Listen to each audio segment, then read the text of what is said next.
get out and get after the drug crisis more effectively.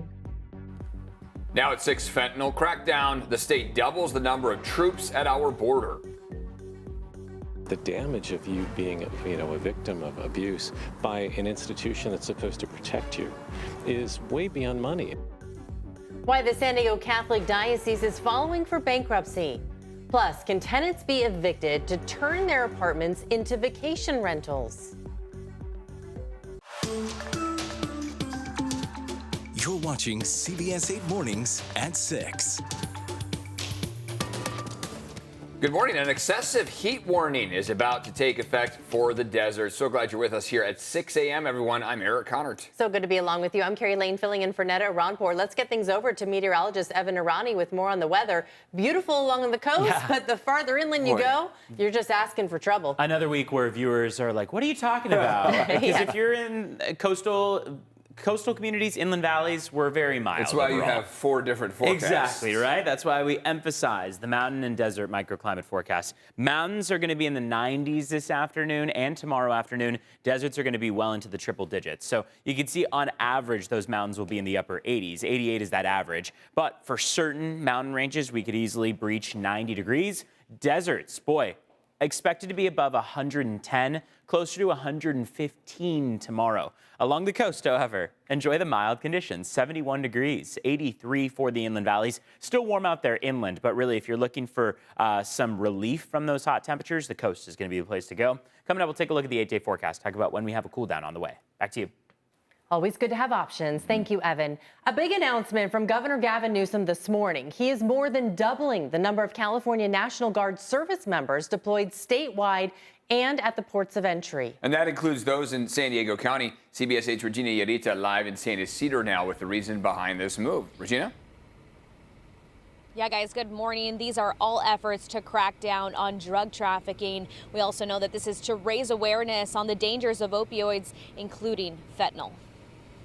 Providing them the backstop support through criminal analysis work, through ground reconnaissance support, through aerial observation and reconnaissance, and then the supports in those ports of entry specifically, which will allow them to go out and do more law enforcement type duties. And so that is CalGuard's Counter-Drug Task Force commander. He's talking about some of the work that's been happening. He says service members and airmen have already helped seize illegal narcotics. They're working with local, state, and federal law enforcement partners, including Homeland Security at the border. In 2022, the CalGuard's Counter-Drug Task Force deployed 30 service members to several ports of entry, including here in San Ysidro. Leaders say because some of the success that they've had, they've doubled the number of troops across ports of entry. It's now grown from 155 full-time service members to nearly 400. Now, Newsom recently visited border point of entry in San Diego to see the task force at work firsthand. He says the National Guard's focus is solely on narcotics-related issues and not immigration-related matters. So back out here in the next half hour, we'll show you a video that he posted on social media to talk about some of the work that's been done and just including some of the work that the National Guardsmen have done so far. That's latest here near the border. I'm Regina Yarita, CBS 8. Also this morning, we are learning the Catholic Diocese of San Diego will file for bankruptcy in the midst of hundreds of sex abuse claims. That filing is scheduled for Monday. CBS 8's Chris Groh is live outside the main offices of the diocese with what church leaders are now saying. Good morning, Chris. Yeah, good morning, guys. And look, there was an attorney who actually represented hundreds of abuse victims who says that this is a move that the church is doing to protect their assets. Meanwhile, a spokesperson with the San Diego Diocese is pushing back on that assertion.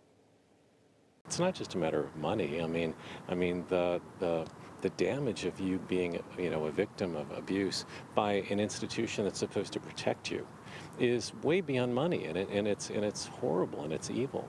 We just need to not only acknowledge that, but really work diligently to make sure it never happens again. So in a letter sent yesterday to parishioners, Cardinal Robert McElroy detailed the need to file bankruptcy. There are currently more than 450 claims of sexual abuse levied against the San Diego Diocese. According to McElroy, this will allow them to settle with the abuse victims. He also added that it would not impact parishes, Catholic charities, parochial schools, and high schools. Now, 17 years ago, the diocese paid out nearly $200 million to 144 victims of abuse. In 2019, the California legislature lifted the statute of limitations, allowing for more abuse victims to come forward. Now, an additional 457 victims have done just that. Here's an abuse survivor that spoke with us about the bankruptcy announcement. They're trying to save as much money as they can. And, I guess from a business perspective, it's okay.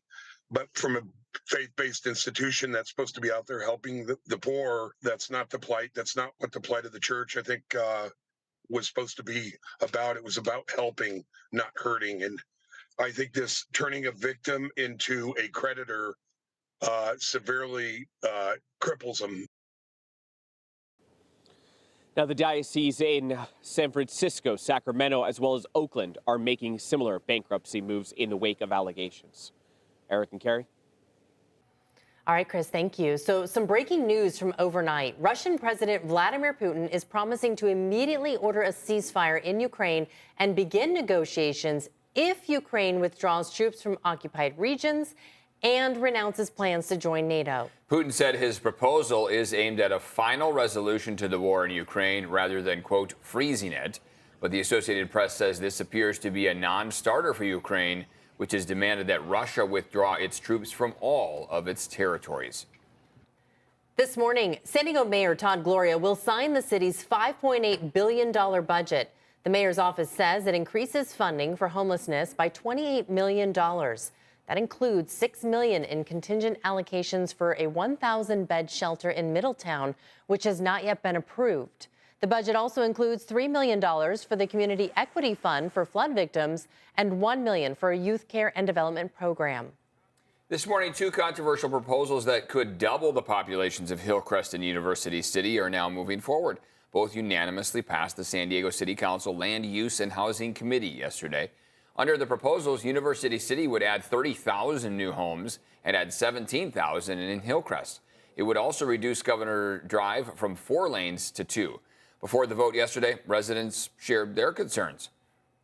We do support housing, but we want to make sure that it doesn't affect the character, lifestyle of our neighborhood, where we raise our kids, where our kids will raise their families with access to parks, rec centers, schools, etc. The proposal does not adequately protect historic resources, especially those related to LGBTQ. The status quo of soaring rents, families leaving San Diego, and climate disasters is unacceptable. We must allow more homes near jobs and transit. We urge you to approve this impactful update. The full council vote is expected next month. All right, Evan Arani is standing by with a look at our forecast. It's Friday, so I always love Friday. We get to look ahead to the weekend. And here we go. Yeah, it seems like things are actually going to be pretty nice. We're warming up a little bit, right, Evan?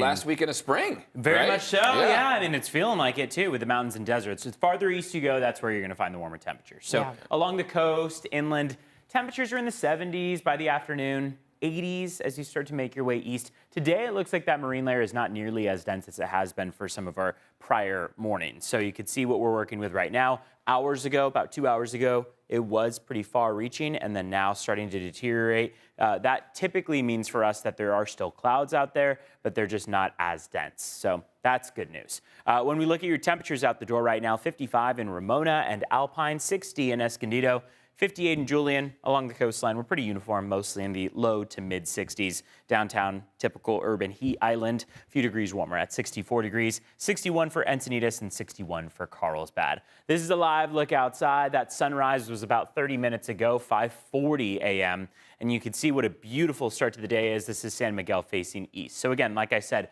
clouds are absolutely with us, but there are a lot of times that we look at views like this and we see those clouds just basically filling the entire view. You can barely make out any of the features of the mountain or any of the, aspects of it. When we look toward the sunset, we're looking at about an 8 p.m. sunset. I hesitate to say 8 p.m. because we're going to reserve that for essentially the summer solstice. When we get there next week, we should be right at that actual 8 p.m. sunset. But for today, 7:58 is our sunset time. 5-day forecast, shows that by tomorrow we're going to be encountering some warmer temperatures. That excessive heat warning for the deserts is already expected to take place for today. So 10 a.m. today is when that's going to take effect. And that leads us to upper 70s, low 80s along your inland valleys. But This inland forecast is not going to be under any heat-related alerts. It's still going to be warm, though. 85 out there for Saturday.